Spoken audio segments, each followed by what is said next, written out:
my name is Maya Glover, and from the summer reading list, I decided to read Perks of Being a Wallflower and Pride and Prejudice. Perks of Being a Wallflower is about Charlie, and it is in a format where he's writing letters to this unknown person. It describes him being, I guess, kind of socially awkward, and it tells about him making friends and experimenting with drugs and alcohol, and it doesn't really have a plot. When I first read it, I didn't really understand why he was writing these letters or what was going on. And as I read it, I really didn't find a plot in it. I was just terrified for Charlie because he kept trying things he should not have been, and it was not going well for him. And I was glad when he made friends. He had some problems with them, and he ran into a lot of situations that he should not have to be in. And in the end, when it talks about him being in the hospital and getting out, I had no idea what happened. I was just so confused, and I just had no idea what happened. So I ended up Googling it, and once it put the pieces together for me of what Aunt Helen had been doing to Charlie, I was like mortified. Because Charlie seemed so innocent, and to think he would have to go through something like that, and then just it was awful. Charlie, he was an interesting character. I thought he was sweet and innocent, and he was dealing a lot of things he shouldn't have to been dealing with. But I felt like when he was writing, you could tell something was like kind of off with him, I guess. And I just really didn't know what it was until the end. I liked his friends. I felt bad for Patrick and his boyfriend, I guess, and what they had to experience, and that was a very sad part. But Perks of Being a Wallflower definitely wasn't one of my favorite books. I also read 13 Reasons Why, which I enjoyed way more, but I thought I would have a better time reviewing Perks of Being a Wallflower.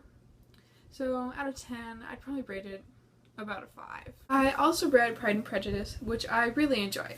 So it is about Elizabeth and her 4 other sisters, Jane, Mary, Lydia, and Kitty, and their kind of crazy mother, and their kind of quest to get them all married. So it starts off with news that Mr. Bingsley is going to come and live in their neighborhood, and Mrs. Bennet is very excited because she wants one of her daughters to end up marrying him. And then it leads along to find Jane and Mr. Bingsley. They're hopefully going to be a thing, and they meet Mr. Darcy at the ball, and Elizabeth thinks he's a snob. And he is, kind of, at first. He's very proud, as they say, and I didn't like him very much at first either. So as it goes on, we learn that Mr. Darcy likes Elizabeth, but she very much dislikes him. Very, very much dislikes him. And as, you know, all of the events occur, Mr. Darcy proposes to Elizabeth, and she flat out refuses. She tells him how horrible she thinks he is, and how, just all sorts of horrible things, and he is kind of surprised, and he had no idea that was going to happen. And so he writes her a letter explaining everything, explaining how, yes, he did separate Jane and Mr. Bingsley. Also explains how Mr. Wickham was not as great as Elizabeth thinks he is. He was horrible. Mr. Wickham, don't even get me started. He's awful. And so everything's explained, and Elizabeth feels a little bad, but not really, because she still doesn't like him. And then she goes on a trip with her aunt and uncle, and they go to his house.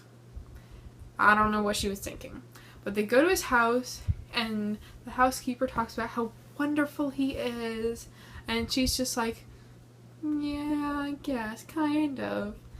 And surprise, Mr. Darcy shows up, even though he wasn't supposed to be there. And it's very awkward, and Elizabeth really starts to get to know Mr. Darcy and how he really is, how he's not a horrible snob. And he kind of apologizes for seeming a snob and seeming to be very proud. And then all of a sudden, Elizabeth gets a horrible letter from Jane about their stupid sister Lydia. Lydia, I don't like Lydia. She's kind of an airhead. She just does whatever she wants and doesn't really care how she looks. And she has ran off with Mr. Wickham. Both horrible people. They deserve each other, in my opinion. And so Elizabeth is like, oh my gosh, because if they don't get married, it kind of screws them all over. And she tells Mr. Darcy about it, and of course he's concerned as well. And so Elizabeth goes back home, and she learns about it, and her mother is in hysterics. Her mother is crazy. She needs to take a chill pill half the time. And finally, the father goes, the uncle goes, they track down Mr. Wickham, or the uncle does, not the father. The father comes back. And later, Jane learns that Mr. Darcy is the one that tracked them down and paid off Mr. Wickham's debts from all his gambling. More evidence that he's a horrible person. He has all these debts and he has not paid them. Not surprised. But in Elizabeth, she's pretty much head over heels at that point. And so when Mr. Bingsley comes back to that neighborhood during the summer after being in town in the winter, he and Jane finally get together and they're gonna get married, and everything's so exciting, and Mrs. Bennet is losing her mind pretty much. She's so happy. And then Mr. Darcy again asks Elizabeth to marry him, and of course she said yes this time, and so everything plays out perfectly and the story ended lovely. About the characters, Mr. Darcy, I think it was really interesting to watch his character change, and now I see why everybody loves Mr. Darcy. Lovable character. I like Jane, even though she sees the good in everyone, which isn't always a bad thing, but in her case, it caused her some troubles. I like Elizabeth. She's very spunky. Very spunky. The mother, Lydia, don't like them. Don't like Mr. Wickham.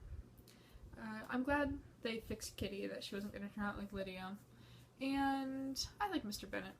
My favorite part is when he says to Elizabeth, when Mr. Collins comes, is, if you don't marry him, your mother will never speak to you again. But if you do, I will never speak to you. That was a good thumbs up, Mr. Bennet. Yeah.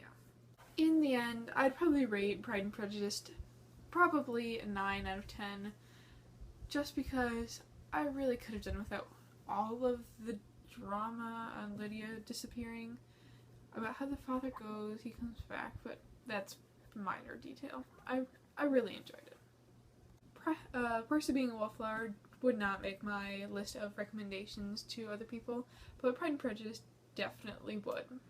Thank you.